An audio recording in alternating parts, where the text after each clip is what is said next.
Juan José Rodríguez Prats, bienvenido a Puebla. Muchísimas gracias por estos minutos, por esta entrevista en exclusiva. ¿Qué pasa en el PAN? ¿Qué pasa en tu partido? Mira, el PAN es uno de los más bellos ideales en la historia de México. Yo te diría que por su autenticidad, por su congruencia, el PAN es el partido que tiene mayor identidad. El PRI ha incurrido en unas incongruencias monumentales. Y el PRD en realidad nunca definió un simple catálogo de principios. El PAN sí, conformado por el liberalismo, protegiendo al ciudadano frente al Estado, contrastando el pensamiento de Gómez Morín con Lázaro Cárdenas, con la doctrina social cristiana, y surge en una hazaña de apostolado, porque no era para alcanzar el triunfo a la vuelta de la esquina, sino enfrentarse a un gran aparato, y por fin llega al poder. Y aquí viene una historia que se repite, desafortunadamente, con mucha frecuencia en toda nuestra evolución desde la independencia. Los ideales frustrados, las promesas castradas, y al llegar al poder afloró la condición humana. El PAN surge como una organización política para defender los principios de la dignidad humana. Así lo entendemos los ciudadanos que no militamos en ningún partido político. Pero al llegar al poder, ¿se corrompe? ¿El ejercicio del poder corrompe al político? Mira, no. Aflora la condición humana. Aflora. La concupiscencia por la corrupción. Concupiscencia. Y yo siento que ahí es una historia que en México desafortunadamente se repite. Los hombres no han estado a la altura de las circunstancias. O sea, Daniel Cosío Villegas decía que los hombres no estuvieron a la altura de la Revolución Mexicana. Yo diría que hoy la clase política no ha estado a la altura de la transición democrática. Esta es nuestra tragedia, este es nuestro vacío. Yo creo que inclusive la política se ha abaratado, la corrupción ha surgido. Es más fácil obtener el poder, más difícil ejercerlo y más fácil perderlo. Entonces, vivimos una especie de mercantilismo del vino unas enfermedades que padecen las democracias maduras y que en nuestra democracia incipiente, con una cultura política muy de súbdito, entonces los ingredientes fueron terribles y estalló. El panista, y te lo puedo decir después de que milité 24 años en el PRI, claro, y voy a cumplir 20 años en el PAN, el panista es político de temporal. El panista se asoma a la política y se va a su casa. El priista es político de riego. Yo no conozco un priista que se haya retirado de la política voluntariamente. Vive para y de la política. El panista no. El panista tiene otras prioridades, su familia, su empresa, y no asume la política como vocación. Inclusive a veces la lleva como una pesada carga, como algo que agobia, en lugar de ser pasión, que es lo que dice Max Weber, pasión mesurada. Y el priista sí la vive. El priista no sabe vivir fuera del presupuesto. Por eso cerraron filas y dijeron, vamos a obtener esto, ya no lo podemos continuar viviendo en esta frialdad fuera del área del poder. Entonces, como el PAN no tiene políticos profesionales, no tiene políticos que se dediquen de tiempo completo, inclusive a los políticos profesionales se nos ve hasta con reserva, hasta con cierta sospecha. A mí Diego me dijo un día, tú vives de la política, yo le respondí, tú vives del litigio. Sí. Entonces, fue famosa esa conversación, ese diálogo. Sí. No hay nada de malo de vivir de la política. Entonces, ¿qué ha sucedido? Al llegar al poder, pues tocaron las puertas del PAN mucha gente que no asimiló la doctrina del PAN. A ver, durante muchos años vimos a un PRI que era una especie de bolsa de trabajo, donde la gente se acercaba para obtener chamba durante 3 años en el caso de los ayuntamientos o 6 años en el caso de los gobiernos estatales o federales. Y ahora parece que se repite el escenario en el PAN. Por lo menos mi punto de vista está basado en lo que vivimos los poblanos, lo que estamos padeciendo o sufriendo, cosa que el PAN antes cuidaba. Era un partido que no quería hacer sufrir a los ciudadanos. Mira, el PAN se crea para evitar los abusos del poder. Si tú me dices una sola causa, evitar los abusos del poder. Y lo primero que denunció es la imbricación del partido oficial con el gobierno. O sea, eso fue la denuncia en el 39, el partido de Estado. Y desafortunadamente esas prácticas, al llegar el PAN al poder, se repiten. O sea, Felipe Calderón nos impone a Germán Martínez, nos impone a César Nava, intenta imponer a Ernesto Cordero como candidato a la presidencia de la República, y hay priistas que se vinieron al PAN y no entienden esta otra mentalidad. Moreno Valle jamás asimiló ni se asomó a la doctrina panista. Moreno Valle, y lo digo con respeto para los priistas, pero sigue siendo priista y de la más rancia cultura. O sea, yo mando, yo ejerzo el poder, yo tengo que autorizar quienes postula el partido y tengo que palomear. Eso fue una tragedia. O sea, recordemos la frase de Diego cuando le dice a Ernesto Zedillo: usted es consecuencia de dos tragedias nacionales, la muerte de Colosio y el dedazo presidencial. El no se hagan bolas, aquella famosa El no se hagan bolas de Salinas de Gortari, cuando tuvo que aclararlo, cuando la perversidad de Muñoz Ledo empezó a decir que había un candidato sustituto que era Manuel Camacho y que Colosio no crecía. Y pronunció esa frase, ¿verdad? Entonces tuvo que Salinas desnudar al sistema y decir: no se hagan bolas. Operación fabulosa de Manuel Fabio Beltrones, ¿no? Aquel momento, bueno, cuando llevaron el video, el famoso video de que ya Zedillo, o mejor dicho, Colosio había dado el dedazo antes de morir, o sea, que era su sucesor. Así es. Pero dime, a hablar de las tesis, el escenario, digamos, teórico del desempeño, del ejercicio de la política, está bien, forma parte de la cátedra y posiblemente de las anécdotas y de la vida pues cotidiana de los políticos profesionales o amateurs o los estudiosos de la política. Pero hoy día estamos a 3 semanas prácticamente de que los panistas definan una posición que puede tal vez convertirse en un parteaguas más importante que cuando sacaron al PRI de los pinos. Redefinir su esencia, su manera de ser, dar un ejemplo de congruencia, de sensatez, de honestidad. No sé, ¿qué se juegan ustedes? ¿Qué crees tú que se jueguen en este momento? Mira, falleció hace unos días una gente que yo admiré. Sí, Altamirano. Federico Lin Altamirano me dijo una frase que creo que contesta y que viene como anillo al dedo. Federico Lin dijo: puedo imaginar a un PAN sin poder, pero no puedo imaginar a un México sin el PAN. Contrapeso. Contrapeso. El PAN se obsesionó con el triunfo electoral y postulamos gente que de antemano sabíamos que no iba a funcionar, pero nos daba el triunfo. A un Luis Armando Reynoso en Aguascalientes, a un Rubén Mendoza en el Estado de México, a un Rafael Moreno Valle, Héctor Ortiz en Tlaxcala, pues más o menos todavía Gabino Cue en Oaxaca. Y estábamos conscientes pero también había una prioridad: había que derrotar al PRI, al viejo partido oficial, al viejo partido del sistema. Entonces, desafortunadamente en política no se opta entre lo bueno y lo mejor, sino entre lo malo y lo peor. Entonces, nos agarramos a eso clavo ardiente y resultó peor el remedio que la enfermedad.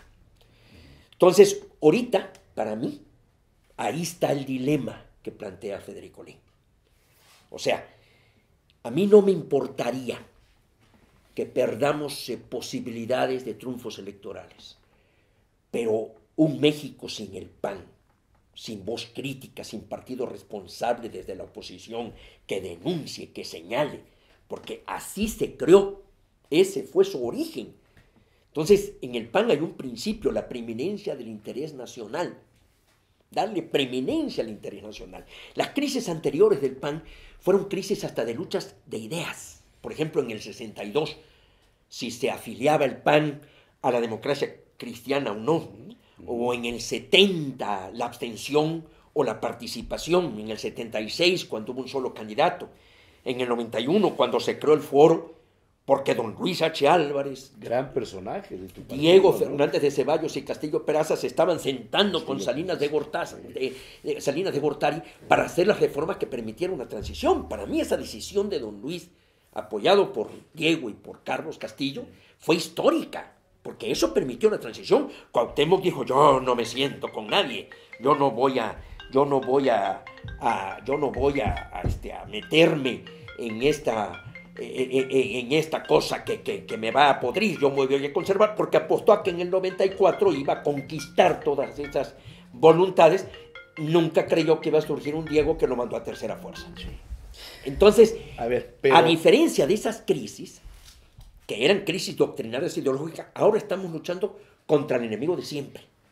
Yo por eso estoy con Cordero y con Oliva, porque yo veo a Madero... asunto de lucha de intereses políticos más allá del bien común. Totalmente. No. Esto, ¿hasta dónde puede dañar en términos amplios la marca PAN? Mira, yo no tengo ninguna duda de la deshonestidad de Gustavo Madero. No tengo ninguna duda. Y tengo testimonios. Y tengo pruebas fehacientes. Por ejemplo, yo intenté ser candidato a gobernador en Chiapas. Claro, sí. Y Gustavo Madero negocia con Juan Sabines. ¿Qué tenía que hacer Juan Sabines en la vida interna del PAN? Esto yo se lo dije a Gustavo Madero en plena sesión del CEN. Dije, vendiste, traicionaste al PAN en Chiapas. Y lo mismo hizo en Veracruz con Miguel Ángel Yunes, y lo mismo hizo en Nuevo León con Fernando Larrazábal, y lo mismo hizo en Puebla con Moreno Valle. Moreno Valle llega al Senado, y esto en la época de Calderón, Manuel Espino. Nos obsesionó. Mira, hay una frase que da la impresión de ser una maldición. Una frase que dijo posiblemente el debate más bello en la historia de México. Y lo dice Abraham Nuncio. Abraham Nuncio es un regiomontano del Partido Comunista que escribió un libro terrible contra el PAN, pero reconoce que la Asamblea Fundacional del PAN tuvo un nivel del debate en la cultura política que no se ha dado en la historia de México. Así lo califica. Y se da un debate precioso si el PAN postula o no a Andreu Almazán. Y ahí Efraín González Luna dice una frase: que no los obnubile la escaramuza, que no nos obnubile la neurosis de la escaramuza. ¿Estás hablando del gobernador de Puebla? No, en el 39. Pero bueno, hay una coincidencia. Bueno, las ironías en la historia de México no terminan, ¿verdad? Justo Sierra decía que nada muere y todo resucita. Oye, yo cito el caso del gobernador de Puebla porque estamos en Puebla.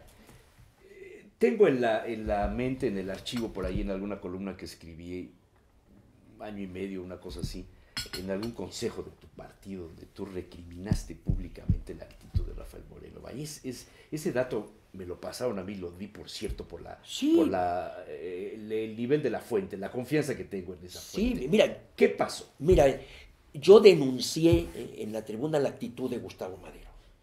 Y le dije personalmente a Moreno Valle, respeta al PAN. Así personalmente se lo dije, respeta al PAN. Porque la función del presidente del partido es fundamentalmente esa, hacer respetar al PAN. Y eso es muy sencillo, hacer respetar sus principios, sus ordenamientos internos, sus estructuras que tomen las decisiones. Entonces, eso Gustavo Madero lo empezó a ceder por la neurosis de la escaramuza. Había que ganar, había que ceder, y ¿qué tanto es tantito?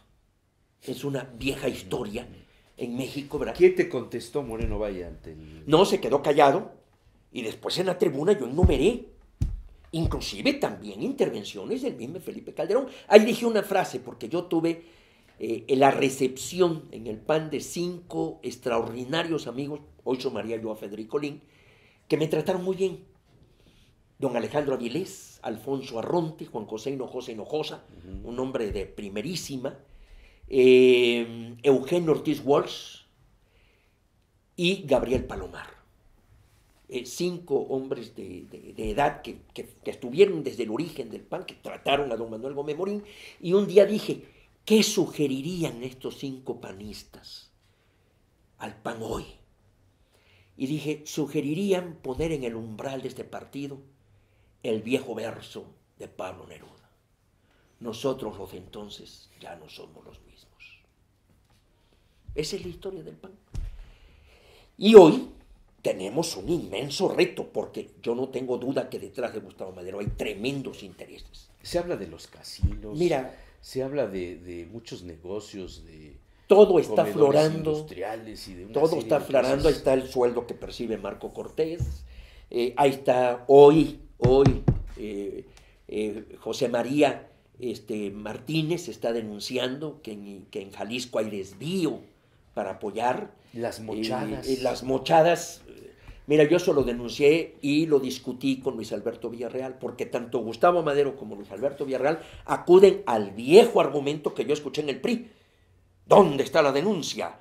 No juegues con mi prestigio, llévalo al Ministerio Público. Esas son estupideces, ¿verdad? ¿Por qué un diputado va a decir este dinero se lo das a fulano? Eso es no entender la división de poderes. Para mí la función más importante del poder legislativo es control, no es hacer leyes, es control. El hombre con poder es peligroso, el poder se divide para su control. El poder legislativo por eso tiene el auditor superior de la Federación depende. Es vigilante, es control del poder. Eso fue lo que le firmaron a Juan Sin Tierra los lores y los comunes en 1215. Dinos qué haces con el dinero que te damos. Por eso aprueban el presupuesto y aprueban la cuenta pública. ¿Cómo va a ser posible que un señor diputado diga, me vas a dar 10 millones y estos 10 millones le das 3 a aquel, 4 a aquel y 3 a aquel? Diga, señores, se distorsionó totalmente la función del poder legislativo y a eso no me pudo responder Luis Alberto Villarreal. ¿Cómo ves la posición de otro poblano, senador Javier Lozano Alarcón, en relación a Telcom, las leyes, la iniciativa, el dictamen, las acusaciones que ha habido entre los propios panistas contra él? Mira, Lozano está con Cordero. Mira, Javier Lozano, y se lo dice un tabasqueño, debe tener templanza, mesura. Yo creo que es un político que puede dar mucho, pero está desbocado. O sea, a veces parece más priista. No ha dejado de serlo. No. Yo no he podido tratarlo. Es una gente que estalla. Para que un tabasqueño recomiende mesura y templanza, pues digo, eso tiene que ser una granada, ¿verdad? Ha estallado. Entonces, desafortunadamente, no tiene experiencia en el trabajo legislativo, pues se le hizo fácil el hacer el predictamen, no lo consensó y de repente, pum, lo presenta, no corrige cosas que venían del Ejecutivo, se hacen cosas que no se explican y bueno, pues el resultado ahí está. En estos días, en los medios periodísticos nacionales y algunos locales que no forman parte del control del gobierno, tú debes de saber que en Puebla hay un control de muchos de los medios, te lo han de haber dicho ya, ojalá lo comentes con Broso en algún programa. Sería interesante, ¿no? Lo he hecho. La posición de los demás en relación a ese tema. Pero fíjate que se habla de la compra de votos de los panistas. Se habla de sueldos pues, que van desde los 40, 50, 60 mil pesos a los operadores que garantizan llevar a la gente a votar por Madero. Se habla de la intervención de una buena parte del gabinete de los hombres de confianza de Rafael Moreno Valle en la operación directa en los estados de Oaxaca, de Chiapas, de Quintana Roo, de Puebla, por supuesto, de Tlaxcala. Apareció una grabación y una fotografía de una gente que no es poblana por suerte, pero bueno, pues vive aquí, Víctor Cánovas, donde se le oye dar las gracias al señor gobernador, refiriéndose a Rafael Moreno Valle, por quien está ahí él en ese momento para hacer la operación política en favor de Madero. Todas estas cosas ensucian el proceso, alejan a muchos panistas de buena fe, pero a nosotros, a los ciudadanos, que independientemente de quién gane, nos mete más inquietud de una gran duda. ¿Estará correcto que este gobierno sea avalado por tu partido? Mira, porque en el PAN no se hablaba de esto antes. Hay varias asignaturas pendientes de nuestra complicada consolidación democrática. Yo creo que la transición concluyó. Estamos en otro sistema. Ya no es el partido hegemónico, ya no es el presidencialismo exacerbado. Aunque sí podemos regresar, Sí. porque las cosas nunca terminan. Del 29 al 2000 hubo 49 gobernadores renunciados, que de alguna forma el centro... Puebla tiene una quita. cuota importante, ¿eh? Ya lo creo. Sí. Moreno Valle, cuando menos, Nava Rafael Moreno Valle, Castillo, Nava Gonzalo Castillo, Bautista. Gonzalo Bautista, Tabasco tiene también su cuota, Manuel Bartlett Bautista, que por cierto ustedes nos despojaron de ese tabasqueño Manuel Bartlett Díaz, quédense con él. No los vamos a demandar por despojo, quédense con él. Entonces, sí, porque del centro había una espada de Damocles. Yo creo que Mario Marín no hubiera terminado su sexenio en el viejo sistema priista, ni Ulises Ruiz, no hubieran terminado. Entonces, ¿qué sucedió? Dice Vicente Fox, se va a respetar la Constitución, no hay mecanismos en la Constitución que sean contrapeso al poder de los gobernadores. Entonces, esto ha aflorado como señores virreyes. Y desafortunadamente aquí viene la otra asignatura pendiente. No se ha establecido por todos los partidos los principios que deben regular la relación del partido de donde emana el gobernante con el gobernante. No se ha precisado. Y para mí son 3 principios que deben respetarse escrupulosamente. Primero, el partido apoya al gobernante en lo que se refiere a una plataforma registrada en el órgano electoral, las políticas públicas, las iniciativas. Segundo, el gobernante debe respetar al partido en sus procesos internos para elegir dirigentes y para elegir candidatos, cosa que evidentemente no ha hecho Moreno Valle. Y tercero, en caso de que el partido vea que el gobernante se ha desviado de los principios, tener la capacidad de deslindarse. ¿Estás hablando de qué estado? De Puebla. No, señor, eso no pasa aquí. Bueno, aquí desafortunadamente... el presidente del PAN, Rafael Micalco, recibe órdenes del gobernador. No, y de Gustavo Madero, Y amenaza a los que no están con él. Y se permitió, y bueno, yo vi... Bueno, hasta un magistrado. Bueno, yo lo vi. Salido de las filas del PAN, anda operando en favor del voto de Madero. Yo vi en el consejo que Moreno Valle iba de fila en fila diciendo no voten por Ana Tere Aranda. Eso yo lo vi. Sí, desafortunadamente. Por eso te digo, esos 3 principios teóricos deben orientar esa relación. Muy bien. Déjame hacer Pero una pausa. hemos violado Déjame esos hacer principios. una pausa porque hay que, diríamos de chamacos, hay que cambiarle el rollo a la cámara. En la campaña para suceder a Mario Marín como gobernador, intervinieron muchos factores. Hubo un común denominador. Querían sacar al PRI de Casa Puebla. Querían quitar un gobierno que fue calificado en aquel momento como autoritario. El caso de Lidia Cacho, ¿no? Toda esta serie de cosas que sucedieron. Y Rafael Moreno Valle se dedicó en la precampaña a juntar a todos los factores, a todos los actores políticos y sociales que estuvieran un común denominador, sacar al PRI de Casa Puebla. Y esto le dio una ventaja enorme. Lo sacó, ganó las elecciones, junto a otros partidos políticos, los panistas se sintieron triunfadores, primera vez que el PAN ganaba una elección gubernamental. La de la presidencia municipal en la capital ya las había ganado en otras ocasiones y hubo presidentes municipales que hicieron muy buen papel, por cierto, Gabriel Hinojosa, por ejemplo. Pero en el momento en el que toma posesión Rafael Moreno Valle, se transforma, asume una personalidad diferente y no integra a los panistas a su gabinete, Juan José. Deja fuera a los mandones de la plaza panista. Involucra, en cambio, a personas no solamente no poblanas, no nacidas en esta ciudad, sino extraídas de ideologías y de partidos totalmente diferentes a Acción Nacional. Y nadie le dice nada. Han pasado 3 años y en estos 3 años hemos padecido y visto muchas cosas, las obras faraónicas, la megalomanía que asoma a cada instante, el usar un helicóptero que nos cuesta 50 y tantos mil pesos la hora en el tránsito de Casa Puebla para las oficinas que tiene en Angelópolis. Va y viene el helicóptero 2, 3 veces al día. no es capaz de cruzar las calles de la ciudad que tenemos que usar los ciudadanos comunes y corrientes, ¿no? Hay una separación absoluta entre el gobernante y los ciudadanos gobernados. Y no encontramos, según mi pobre juicio, un intérprete, un interlocutor, ni el PRI, ni el PRD, ni el PT, ni Morena, ni el PAN. ¿Estás enterado de esto? Sí.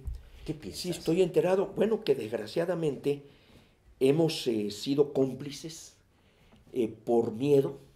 Hay miedo. Por interés. Hay miedo. Por interés. Porque nos ofrece triunfos. Porque nos ofrece apoyos. Yo creo que los gobernadores en México, y casi me atrevo a decir que unos más, otros menos, se han orientado por 7 principios. Primer principio, concentra todo el poder que puedas. Olvídate de división de poderes, olvídate de partidos políticos, olvídate de tribunal, olvídate de congreso local, olvídate de órgano electoral. Concentra todo el poder que puedas, primer principio. Segundo principio, corrompe todo lo corrompible.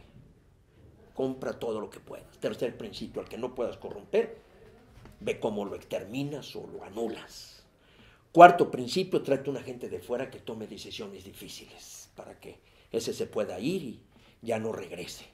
Quinto principio, desde el inicio, escoge a tu sucesor y empieza a proyectarlo.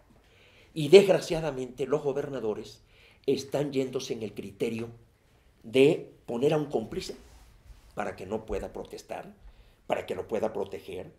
2, poner a una gente mediocre para que lo pueda manejar. Y 3, poner una gente que no haga buen gobierno para que se contraste y digan qué buen gobernante fue el que se fue. A ese grado de mediocridad hemos llegado. Sexto principio, haz obras faraónicas que las puedas promover. Y séptimo principio, métele mucho dinero en forma de un megalómano a tu imagen personal. A esos 7 principios, si tú los aplicas, casi te puedo decir que te da resultado casi en todos los estados. Esa es una verdadera tragedia a la que hemos llegado de nuestra transición. Las deudas públicas.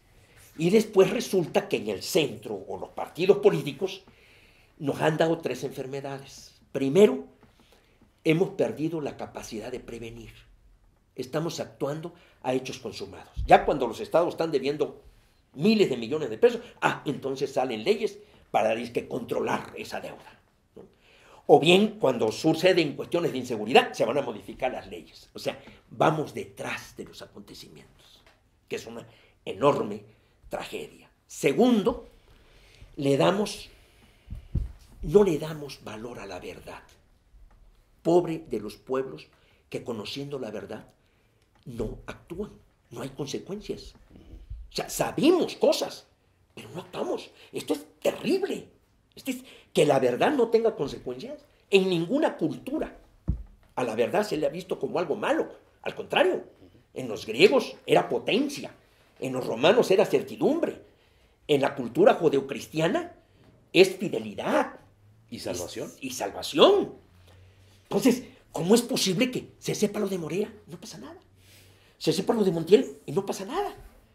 Vivimos en unos escándalos vacíos. Son los escándalos y a la semana siguiente viene otro escándalo y ya el escándalo anterior. Ahí quedó.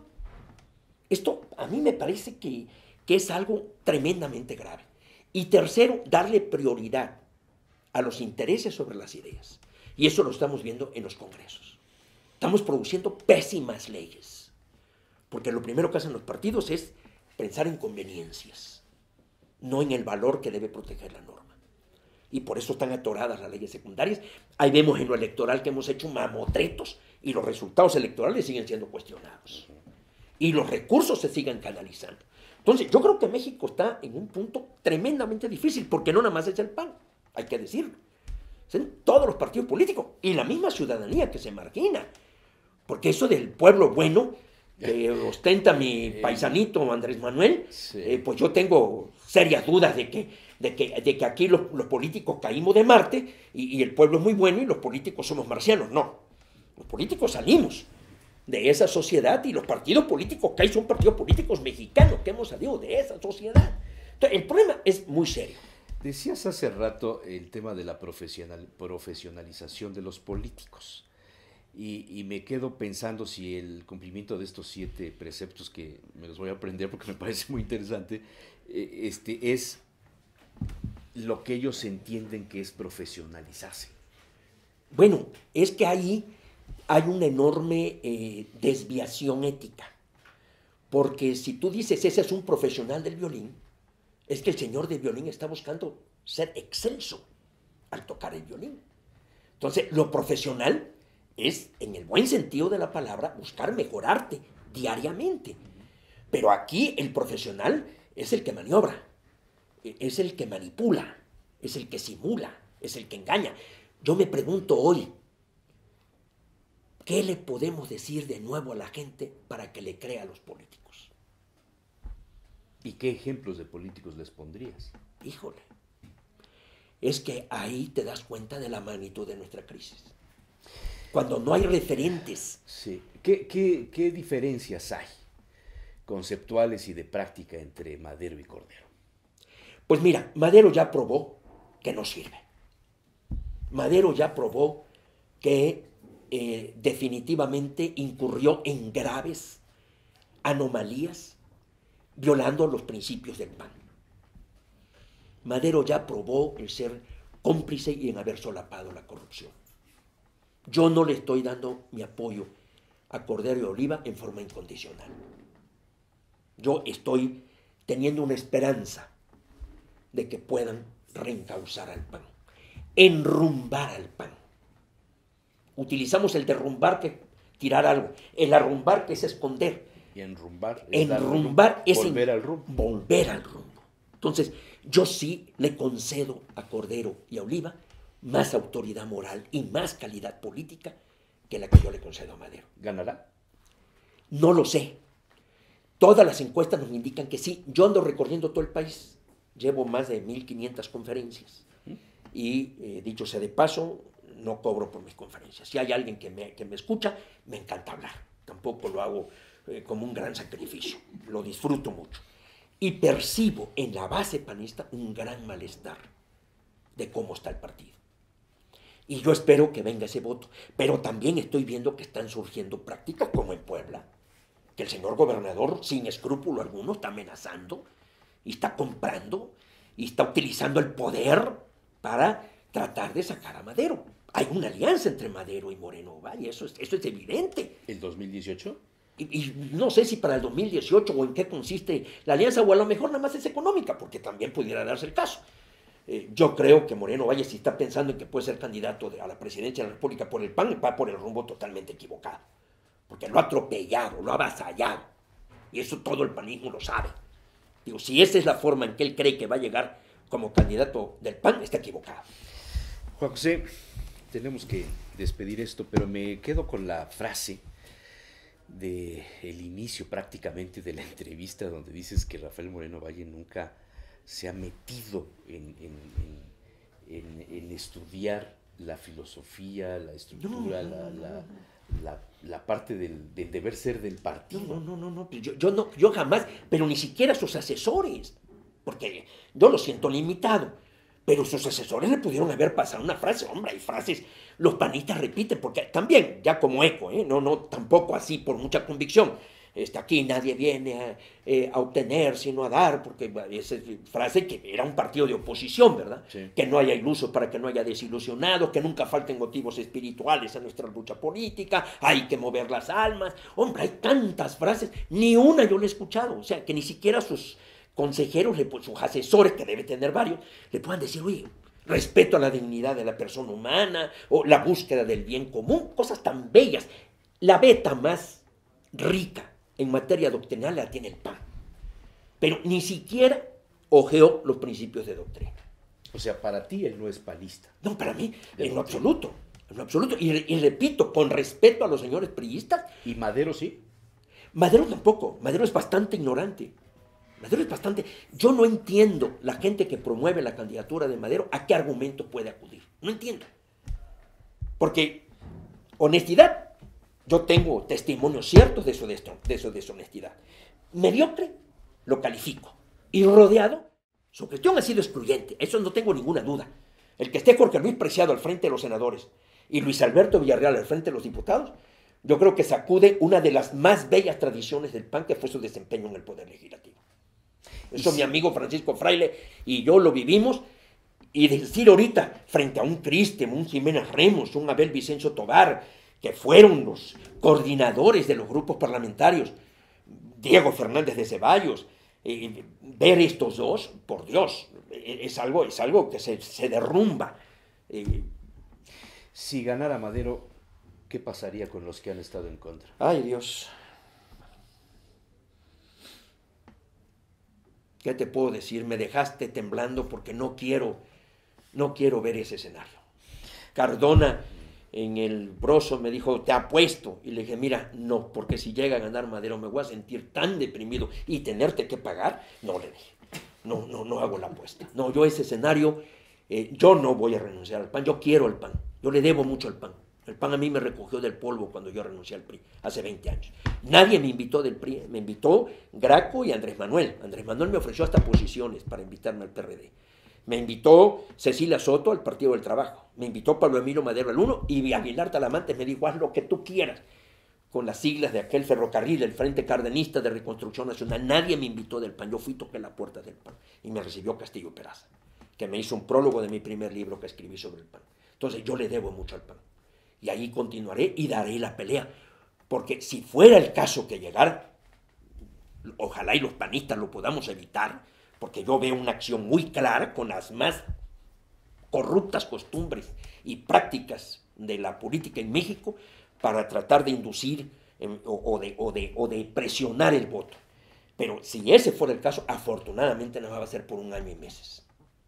Porque el próximo presidente tiene que convocar de nuevo, de acuerdo a los estatutos, después de la elección de julio, tiene que convocarse. Entonces, prepararnos para ese escenario, pero seguir dando la lucha. Porque también te puedo decir, con todo lo que te he dicho del PAN, es el mejor partido en México. O te la voy a poner más suave. Pese a Madero y a Moreno Valle. Todo. Te la voy a poner más suave. El menos malo. Juan José Rodríguez Paz, muchas gracias. Al contrario.